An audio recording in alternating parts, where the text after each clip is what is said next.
Phoenix पक्षाप्रमाणे Thackeray पुन्हा उभे राहतील तर उद्धव ठाकरे लोकांच्या मनातील खरे मुख्यमंत्री. संजय राऊतांकडून पुन्हा मुख्यमंत्री पदासाठी ठाकरेंचं नाव पुढे. कपटी राजकारणामुळे फडणवीस महाराष्ट्राचे खलनायक. फडणवीसांच्या नेतृत्वात महाराष्ट्र कलंकित. संजय राऊतांचा उपमुख्यमंत्री देवेंद्र फडणवीस यांच्यावर जोरदार हल्लाबोल. मराठी माणसानं बुजरेपणा सोडून व्यापक दृष्टिकोन ठेवावा. उद्धव ठाकरेंच्या वाढदिवसाच्या निमित्तानं पवारांचा सामनात विशेष लेख.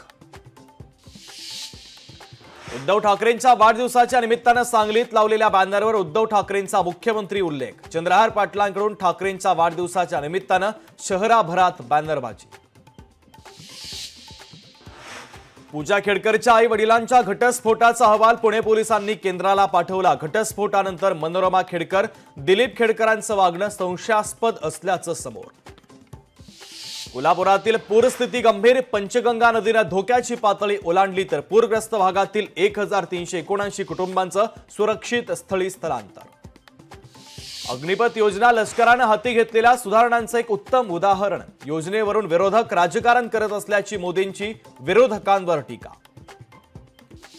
जम्मू काश्मीरच्या कुपवाडामध्ये जवान आणि दहशतवाद्यांमध्ये चकमक. चकमकीमध्ये एक जवान शहीद तर जवानांकडून एका दहशतवाद्याचा खात्मा. सूर्यकुमार यादवच्या नेतृत्वाखाली भारतीय संघ T20 मालिकेसाठी सज्ज. आज संध्याकाळी 7 वाजता रंगणार भारत विरुद्ध श्रीलंका सामना.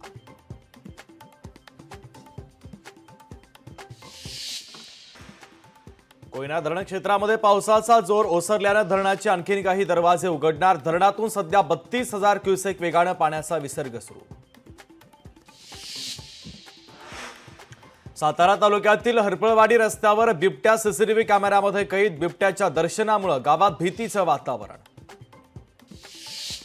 पुण्यातील बाबा भिडे पुलावरचं पाणी ओसरलं. खडकवासला धरणातून पाण्याचा विसर्ग केल्यानं बाबा भिडे पूल पाण्याखाली गेला होता. अमरावतीमध्ये आमदार रवी राणा यांच्याकडनं शासन आपल्या दारीच्या राजस्व अभियानाचं आयोजन. 26,000 लाभार्थ्यांना लाभ. उजनी धरणात पाणीसाठ्यामध्ये वाढ. गेल्या 25 तासात वाढले तब्बल 14 TMC पाणी. परभणीमध्ये अजित पवारांना मोठा धक्का. बाबाजानी दुर्राणी राष्ट्रवादी शरदचंद्र पवार पक्षात प्रवेश करणार. आज शरद पवारांच्या उपस्थितीमध्ये होणार पक्षप्रवेश. पिंपरी चिंचवड शहरामध्ये पावसाचं पाणी नागरिकांच्या घरात शिरलं. पाणी घरात शिरल्यानं नागरिकांचं मोठं नुकसान. जालन्यातील मराठवाडा नागरी सहकारी संस्थेमध्ये झालेल्या रक्कम गैरव्यवहाराच्या प्रकरणी गुन्हा दाखल. पतसंस्थेचे अध्यक्ष सचिव यांच्यासह संचालक मंडळावर गुन्हा दाखल. आदित्य ठाकरे यांच्याकडनं वडिलांना वाढदिवसाच्या शुभेच्छा. हॅपी बर्थडे टायगर म्हणत उद्धव ठाकरे यांना दिल्या शुभेच्छा. सांगलीच्या कृष्णा काठाला दिलासा. पाणी पातळीतील वाढ मंदावली तर नदी पाणलोट क्षेत्रात पावसाचा जोरही ओसरला. कोल्हापूर जिल्ह्यातील पूरस्थिती गंभीर. पंचगंगेची पातळी 47 फुटांवर पोहोचली तर 24 तासात नदीची पाणी पातळी 3 फुटांनी वाढली. वर्ध्यामध्ये काँग्रेसचे लोकशाही मराठी ऐका, पहा, जागरूक रहा.